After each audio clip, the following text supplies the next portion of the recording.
نکاح صرف طلاق دینے سے نہیں ٹوٹتا، بلکہ میاں بیوی کئی بار ایسے کام کر جاتے ہیں کہ جن سے نکاح ٹوٹ جاتا ہے اور ان کو معلوم بھی نہیں ہوتا۔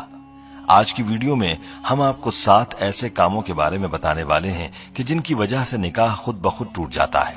ان کاموں کے بارے میں ہر شادی شدہ مرد اور عورت کو معلوم ہونا چاہیے تاکہ وہ ان کاموں سے دور رہ کر اپنے نکاح کو محفوظ رکھ سکیں۔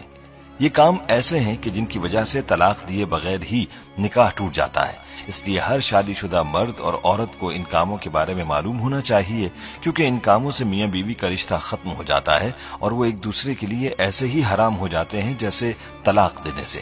یہ ویڈیو ہر شادی شدہ مرد عورت کے لیے بہت ہی خاص ہے، لہٰذا اس ویڈیو کو آخر تک ضرور دیکھیے گا۔ ویڈیو میں آگے بڑھنے سے پہلے آپ سے گزارش ہے کہ اگر آپ نے ہمارا چینل سبسکرائب نہیں کیا ہوا تو ابھی ہمارے چینل کو سبسکرائب کریں اور ساتھ موجود بیل آئیکن کو بھی کلک کریں تاکہ ہماری آئندہ ویڈیوز کا نوٹیفیکیشن آپ کو ملتا رہے۔ ویڈیو کو لائک اور شیئر کریں اور ہماری تمام بہنوں اور بھائیوں سے گزارش ہے کہ درود پاک کی برکت سے ہونے والی دعا میں شامل ہونے کے لیے اپنا نام کامنٹ سیکشن میں ضرور لکھیں اور ہماری درود پاک کی محفل کا حصہ بنیں۔ دوستو، میاں بیوی کو چاہیے کہ ان 7 کاموں سے ہمیشہ دور رہیں، کہیں ایسا نہ ہو کہ ان کا نکاح ٹوٹ جائے اور ان کو پتہ ہی نہ چلے اور وہ ایک دوسرے کے لیے حرام ہو جائے۔ یاد رہے کہ نکاح اللہ کا حکم اور نبی پاک صلی اللہ علیہ وآلہ وسلم کی اہم سنت ہے۔ نکاح کی اہمیت پر بھی ہم بات کریں گے، لیکن پہلے آپ کو ان 7 کاموں کے بارے میں بتاتے ہیں کہ جن سے نکاح بغیر طلاق ہی کے ٹوٹ جاتا ہے، مطلب یہ کہ میاں بیوی کا رشتہ اپنے آپ ہی ختم ہو جاتا ہے۔ نمبر 1، خلا لینے پر۔ دوستو، جس طرح مرد کو اللہ نے یہ حق دیا ہے کہ وہ عورت کو طلاق دے سکتا ہے، تو اسی طرح سے عورت کے پاس بھی یہ حق ہوتا ہے کہ اگر وہ کسی وجہ سے اپنے شوہر کے ساتھ نہ رہنا چاہے تو وہ خلا لے سکتی ہے۔ اس مقصد کے لیے وہ وقت کے قاضی یا عدالت کے ہاں اپنا کیس پیش کرے گی اور قاضی اس بات کا فیصلہ کرے گا کہ خلا حق بجانب ہے اور اس پر عمل درآمد ہو گیا ہے، تو اس کے بعد میاں بیوی ایک دوسرے پر حرام ہو جائیں گے۔ نمبر 2، ایلا۔ دوستو، اب آپ کے ذہن میں سوال ہوگا کہ یہ کیا ہے؟ تو ایلا اس کو کہتے ہیں کہ شوہر اپنی بیوی کے ساتھ ہم بستری نہ کرنے کی قسم کھا لے تو ایسی صورت میں بیوی اپنے شوہر سے علیحدگی اختیار کر سکتی ہے اور وہ طلاق کے بغیر ہی ایلا کر سکتی ہے۔ نمبر 3، کسی ایک کی موت ہو جانے پر۔ پیارے دوستو، اگر کسی حادثے میں یا پھر کسی بھی وجہ سے اگر شوہر فوت ہو جاتا ہے تو اس کی بیوی کا اپنے شوہر سے نکاح خود بخود ہی ٹوٹ جاتا ہے۔ اسی طرح سے اگر بیوی فوت ہو جائے تو اس کے شوہر کا اپنی بیوی سے نکاح ٹوٹ جاتا ہے۔ تو معلوم ہوا کہ کسی ایک فریق کے فوت ہو جانے سے میاں بیوی کا نکاح خود بخود ہی ٹوٹ جاتا ہے۔ نمبر 4، اسلام چھوڑنے پر۔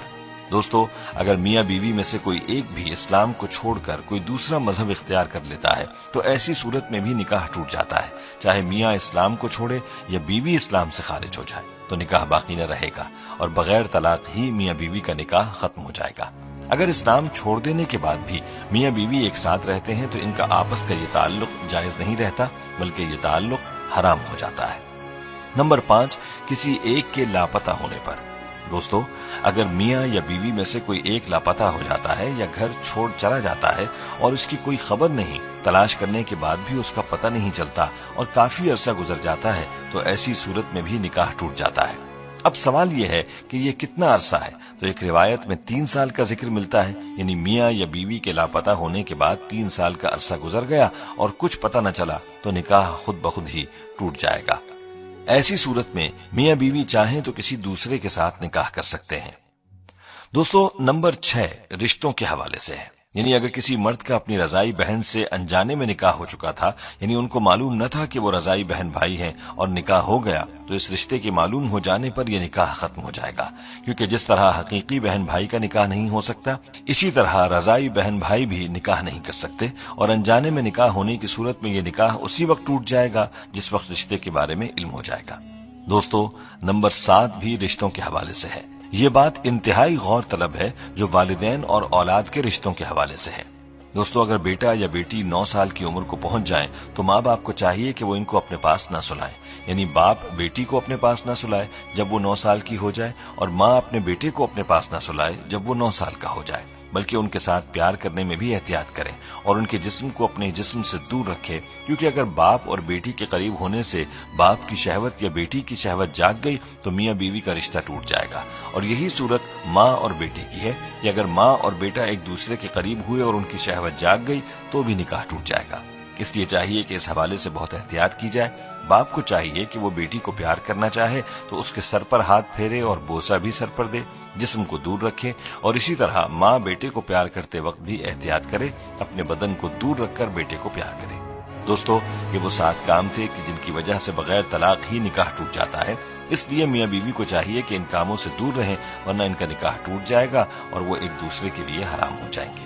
پیارے دوستو، یہاں ہمیں اپنے بارے میں خود ہی سوچ لینا چاہیے کہ کیا ہم ان کاموں میں سے کسی کے مرتکب تو نہیں ہوئے، اور اس حوالے سے مزید تفصیلات کے لیے ہمیں چاہیے کہ مفتی حضرات سے پوچھ لیں۔ دوستو، نکاح کی اسلام میں بڑی اہمیت ہے۔ یاد رہے کہ ہمارے پیارے آقا حضور اقدس صلی اللہ علیہ وآلہ وسلم نے نکاح کو اپنی سنت قرار دیا ہے۔ ارشاد نبوی ہے، النکاح من سنتی، نکاح کرنا میری سنت ہے۔ حضور اقدس صلی اللہ علیہ وآلہ وسلم نے نکاح کو آدھا ایمان بھی قرار دیا ہے۔ جو کوئی نکاح کرتا ہے تو وہ آدھا ایمان مکمل کر لیتا ہے اور باقی آدھے دین میں اللہ سے ڈرتا رہے۔ مذکورہ احادیث سے نکاح کی اہمیت کے بارے میں واضح ہوتا ہے کہ نکاح انسانی فطرت کا تقاضا بھی ہے، اور ساتھ میں ہمارے آقا صلی اللہ علیہ وآلہ وسلم کی مبارک سنت بھی ہے۔ نکاح کے لیے 2 فریقین یعنی لڑکا اور لڑکی کا ہونا لازم ہے۔ پیارے دوستو، اسلام نے نکاح سے جو فکر اعتدال اور نظریہ توازن پیش کیا ہے وہ نہایت جامع اور بے نظیر ہے۔ اسلام کی نظر میں نکاح محض انسانی خواہشات کی تکمیل اور فطری جذبات کی تسکین کا نام نہیں ہے۔ انسان کی جس طرح بہت ساری فطری ضروریات ہیں، بس اسی طرح نکاح بھی انسان کی ایک اہم فطری ضرورت ہے۔ اس لیے اسلام میں